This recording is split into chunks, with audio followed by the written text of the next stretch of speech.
Hi everyone and welcome to this new video, and we're gonna once again talk about the weekly challenge and how you position your unit. We have a positioning guide based on the current weekly challenge.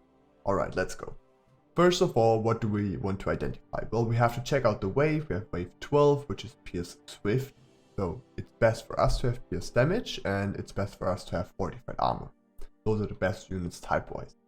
Next on, what cent do we have? You can see it down here. We have 4 times imp, we have a mole, which means we're quite vulnerable as we have a lot of natural and fortified units to protect ourselves, but they are getting countered by the imps, and we get some damage reduction by the mole. And last but not least, we have protect as our spell. Let's have a look at the unit. Once again, we want to kinda go and have a look at what those units actually do, what their abilities are, and how you use them. For example, first of all, we have the Trinity Archer. Trinity Archer will always be at the wall, and this is why we already can place it.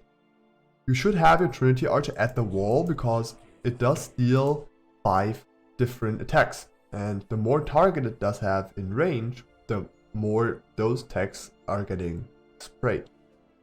But you do not want them to hit multiple targets, but you want to reduce the amount of targets as much as possible in order to burst down a few units and then just be able to take less damage because of it. This is why you have your Trinity Archers always placed at the wall. Next on, let's identify more units. We have a buffer unit for the Dark Mage, for the Trinity Archer. So we can just place it a little bit behind the Trinity Archer already, because we will want the Dark Mage to buff the Trinity Archer, and if the Dark Mage is, let's say, is in a split, it might just die too early. So we want to have the Dark Mage alive as long as possible, so it gives out a lot of helpful buffs. Okay, what other units do we have? We have a gate. It's very important with the gate that you want the first unit, which is a melee unit, to tank in most cases. And you do not want to place your gate in a way like this, here or here, so it does get killed by the split, but you always want your units of the gate, especially the ranged ones, to actually live. So you do not want to place it somewhere in the middle, but more like towards the side. Maybe here is a good place for the gate, for example, which means it's still in front, so there will be other units placed behind it, and the melee unit of the gate will tank, but it will not be killed by the split or anything.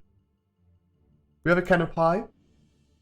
I know canopy is armor and attack type very bad on this wave, very bad on wave 12, but we still want to make the best use out of the canopy as possible, which is the longer it lives, the more HP it can regenerate and the more value it will be this way.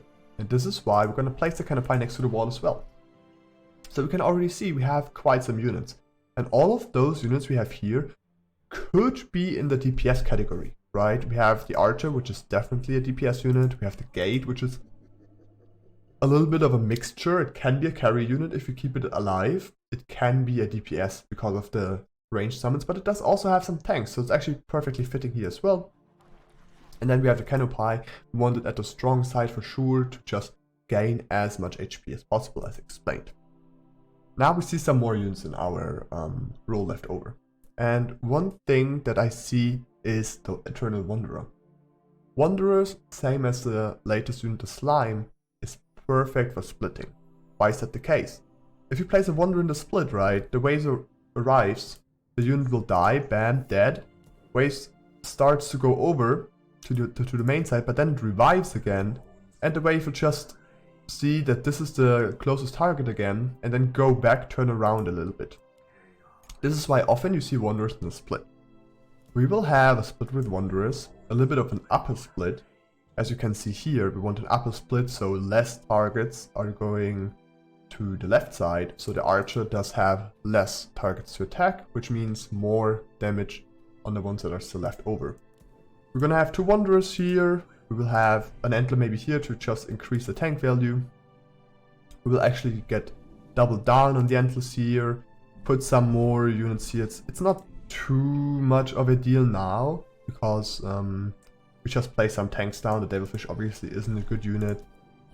This won't matter too much. Now it's very important, the Polywalk. If you place it too low, right, the wave might be pulled too far back and kill the gate, but I think on this spot it should still be okay. If you now would place the gate, for example, in this slot, This polywalk should definitely not be in a split, because then it is basically guaranteed that the split will go down and then pull over, just kill the ranged gatelings.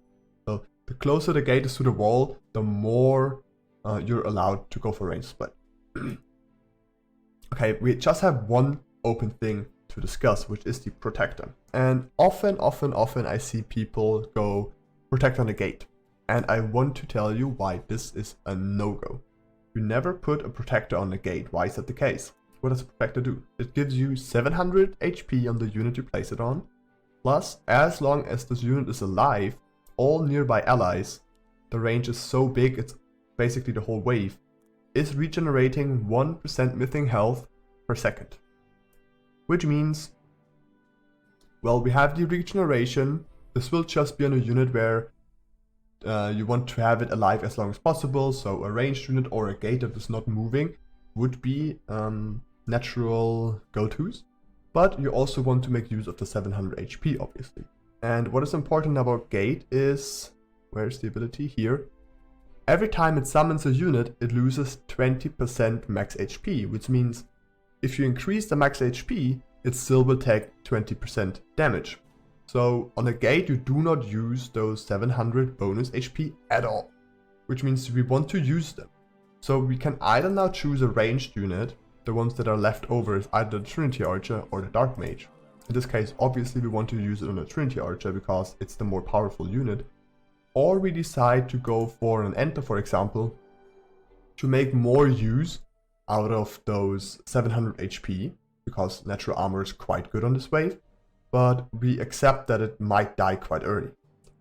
Important to note, even 1 second already of healing will help the gate to get another summon, so it really doesn't matter whether you place it on a melee unit or on a ranged unit, at least heal-wise.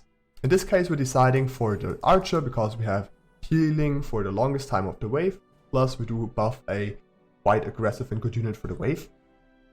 So let's have a look. How does our build perform?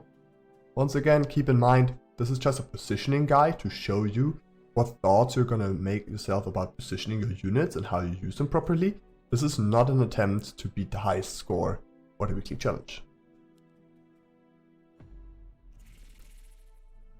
Right, zooming a bit out, as you can see, there's a little bit more units going to the other side, even though it is only, I think, the mole, maybe one wave creep, I can't say. And we just see it right there, right? The range split, it pulled them a little bit down, but not into the gates. We have the canopy being alive for a long time because it is placed to the wall. The Dark Mage standing right behind here in order to always buff the unit. And we're just melting down the wave. We have a nice split tank on all of our units, and this is just an easy clear. Alright?